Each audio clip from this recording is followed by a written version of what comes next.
increases at 5.7%. The council adds those in a strong financial position can consider increasing below that recommendation. Let's discuss this further now with Paresh Prema, who is the Health Branch Head of Technical and Actuarial Consulting Solutions at Alexforbes. Good afternoon, Paresh. Thank you. Welcome to today here on eNCA. Is it a fair recommendation in your view? Can we begin there for the Council for Medical Schemes saying medical aid schemes should cap the increases in terms of their tariffs for 2023 at 5.7%? Good afternoon, Dan, and the viewers. I think it's a guidance that the CMS has to give because most medical scheme cost drivers are driven by CPI, which is what CMS has provided guidance on. So their view is CPI for 2023 should be taken into account in determining contribution increases. Whether that would be sufficient for schemes to cap it at that amount will have to be based on each individual scheme circumstance. Like you mentioned, schemes in a stronger position could actually go in lower, but those that need a higher increase may have to make that application to CMS. But the increased guidance is definitely what is coming through from CMS to manage the rising cost of medical contributions. The figure of 7.4% in June of CPI sort of stands out. Do you think the 5.7% is a little bit low? I mean, do you think this guidance should have taken that into consideration? I don't know what the outlook like in terms of CPI going into 2023. So we are in an increasing inflation environment, but we see, the MPC increasing rates to try to bring that into our band of between 3 and 6. And the MPC is also forecast at 7% for the fourth quarter of 2022, which is usually the time when schemes, go in negotiating with providers. I think, though, schemes are going to be very hard-pressed to bring those increases down to the 5.7% recommended. I think if schemes manage to do that, it will actually be a good thing for consumers and also for, making medical schemes more sustainable going forward. Yeah, I understand the claims during the COVID-19 pandemic at the height of the last 2 years were a little bit lower, so the reserves might have gone up. Is that why you think the council is saying those medical aid schemes that got sufficient reserves should consider even reducing their tariffs much lower than 5.7% next year, or not at all?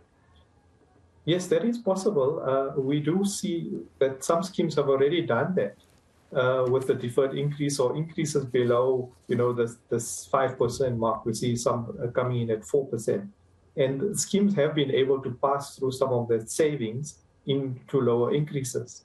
But like you mentioned, we're seeing this effect of deferred increases where people did not go for elective procedures or didn't do important screening tests for cancers that might come through, which will, increase the costs for medical schemes. So there is a balance. Those that do have still sufficient reserves can provide, pass that through in a couple of percentage points reduction.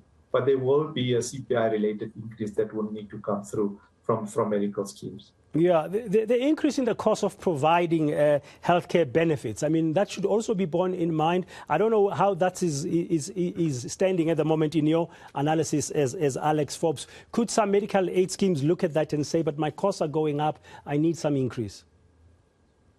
Well, medical schemes will be dependent a lot on what providers can have to increase their costs by, because your hospitals and specialists and doctors will have costs that impact on them, and mostly driven by CPI, staff costs, rental, equipment, things like that, that affect what they would be willing to charge medical schemes.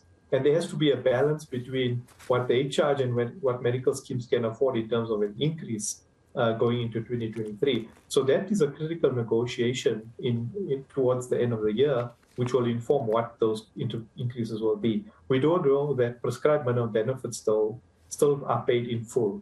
So medical schemes are still exposed to having to pay for that, which doesn't really have a set cost driver for year on year. Okay, and the impact on the non-prescribed minimum benefits, what would that look like? Yeah, so we would think medical schemes usually increase their non-prescribed benefits by either the tariff or inflationary factor. And we would want medical schemes to keep that in line with what providers are expecting to increase their fees by. Now, the range would be, I would assume, looking at CMS's guidance of 5.7, we do see FTC's, average for 2022 coming at 6.5. So we do see a range between, the 5.7 and the 6.5. 7 may be a bit on the high side, but again, it depends on what the providers can afford to provide the service at for 2023. When all is said and done, Paresh, affordability will come into play. I guess no matter what the contribution rates are going to be set at by the different medical aid schemes, they need to bear in mind whether can their members of those schemes, can they afford the tariff increases? So I think that's critical in that balancing act for medical schemes. On one hand, they would have had built some reserves up during this past 2 years, which they could pass on to members in a slightly lower increase. But they need to also maintain the real nature of contribution so that they can pay for the cost of providing the care. We do see that medical schemes would expect members either to buy down or come in at a lower option because of affordability. So that may also impact what the contribution increase would be going into 2023.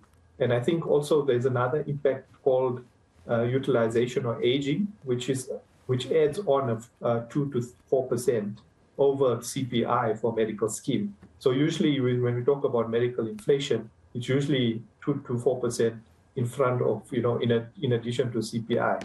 So that's also a consideration that schemes need to take when determining the affordability of their contributions. There's a lot of demand on members' monies now. We see increase in cost of living and, we've seen petrol price increases. So the disposable income is reducing. And in some cases, people have to choose between being on a medical scheme or not. And I think that's going to be a challenge going forward.